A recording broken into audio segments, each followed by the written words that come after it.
भगवान के दरबार में नाचने में कभी शर्म नहीं करना चाहिए। सबको पता है कि भाई बेचारे दिन भर अपनी पत्नियों के इशारे में नाचते हैं ना, पूरा दिन पूरे जीवन वो जैसे नचाती हैं वैसे नाचना पड़ता है। अगर इनके इशारों से बचना है, इनकी उंगलियों के इशारे में नहीं नाचना, तो भगवान के दरबार में नाच लो, जीवन में फिर कभी किसी के सामने नाचना नहीं पड़ेगा। हरि कीर्तन में नाचना बुरा होता तो भक्ति महारानी क्यों नृत्य करती? मीराबाई सत्संग में जाकर के क्यों नृत्य करती? हमारी श्रीमती मीराबाई का जीवन परिचय कितना सुंदर है, कौन नहीं जानता। जब उनका विवाह हुआ, मीराबाई की कुछ चर्चा मैं आप लोगों से करना चाहती हूँ, क्योंकि वो भी हमारे ही जैसे समाज से थी। वो कहीं अन्य देश से नहीं थी, हमारे इसी भारतवर्ष के राजस्थान से थे वो। तो जब मीराबाई का विवाह हुआ, ससुराल गई तो अपने गिरधर गोपाल को साथ में लेकर के गई थी। ठाकुर जी को साथ में लेके गई। सबने देखा, अरे राम राम, ये तो संग में ठाकुर जी लेके आई है, ये तो पूरे दिन उनमें लगी रहेगी, तो सास ससुर की सेवा कैसे करेगी?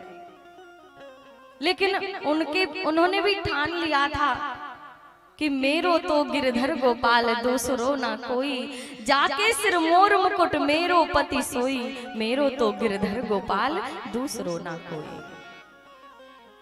मीराबाई से उनकी ननद आके बोली, भाभी जल्दी से तैयार हो जाओ और कुल देवी का पूजन करने जाना है। क्यों? कुल देवी की पूजा की क्या आवश्यकता है? मैं तो ठाकुर जी की पूजा दिन भर करती हूँ। मैं अपने ठाकुर से बड़ा किसी को नहीं समझती। मुझे नहीं लगता कि मुझे किसी कुल देवी की पूजा की या उनके आशीर्वाद की आवश्यकता है, क्योंकि मेरे पति गिरधर गोपाल, तो भला मुझे अखंड सौभाग्य कैसे कोई उसका वरदान दे सकता है? ननंद जो थी, उधा नाम था, बड़ी जोर जोर से चिल्लाने लगी आकर के अपनी माता जी से, अरे देखो अब वही कल की आई कैसे जुबान चला रही है। मैंने कहा कि तैयार हो जाओ तो तैयार नहीं हो रही है। दोबारा ननद आई और आकर के कहने लगी, भाभी इससे तुम्हारा सौभाग्य बढ़ेगा और चलो कुल देवी का आशीर्वाद ले लो। तो जो ननद थी ना, वो विधवा थी। मीराबाई की ननद विधवा थी। उन्होंने देखा तो मीराबाई कहती हैं, बहन जी एक बात कहिए, आप बुरा ना माने तो मैं एक बात आपसे बोलो। माताओं थोड़ा जल्दी से प्रणाम करके जल्दी बैठा करिए, फिर कथा में विघ्न आ जाता है। आकर के बस प्रणाम करिए, जल्दी से प्रसाद रख करके अपने उचित स्थान को ग्रहण करें। और ऐसे घूम करके, कैमरे के पीछे से घूम करके ऐसे घूम के आकर के प्रणाम करिए। बोलिए भक्तवत्सल भगवान की। मीराबाई ने बड़ी सुंदर बात कही अपनी ननद उधा से, दीदी मुझे कुल देवी की पूजन के लिए, आशीर्वाद के लिए आप ले जा रही हैं। आप कहती हैं अखंड सौभाग्य का आशीर्वाद मिलेगा, तो क्या दीदी आपने पूजन नहीं किया था क्या? क्यों?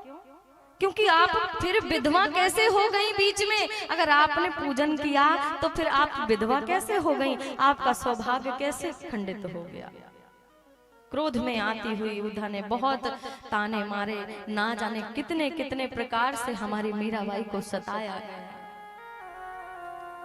भक्ति मार्ग में जो आता है ना सज्जनों, से बहुत दुख उठाने पड़ते हैं, लेकिन मीराबाई ने भी ठान लिया था। मीराबाई कहती है, हे गिरधर गोपाल, मैं ऐसी नहीं थी, मैं तो बड़ी भोली थी। मैं किसी से कुछ बोलती नहीं थी, लेकिन जब आपके लिए कोई कुछ बुरा कहता है तो मुझसे देखा नहीं जाता, सुना नहीं जाता, तो इस मुख से मैं कुछ बोल देती हूँ, इन्हें तकलीफ पहुंचती है। मैं अपनों से अक्सर सताई गई हूँ, जमाने में अक्सर रुलाई गए हो, ना आतिश ना सोले न चिंगारियां थी, मैं जलवों से तेरे जलाई गई। और मेरे इम्तिहान की लाज रखना मेरे मनमोहन, मैं तो ऐसी नहीं थी बनाई गई। मीरा भाई बहुत कष्ट झेलती रही, लेकिन अंत में उन्हें द्वारिकानाथ ने द्वारिका धाम में दोनों बाहों को खोल करके अपने आप में समाहित कर लिया था। ऐसे भक्तों के चरित्र सुनते रहा करिए, इससे हमारी भक्ति बढ़ती है। बोलिए राधा रानी सरकार की, कृष्ण कन्हैया लाल की।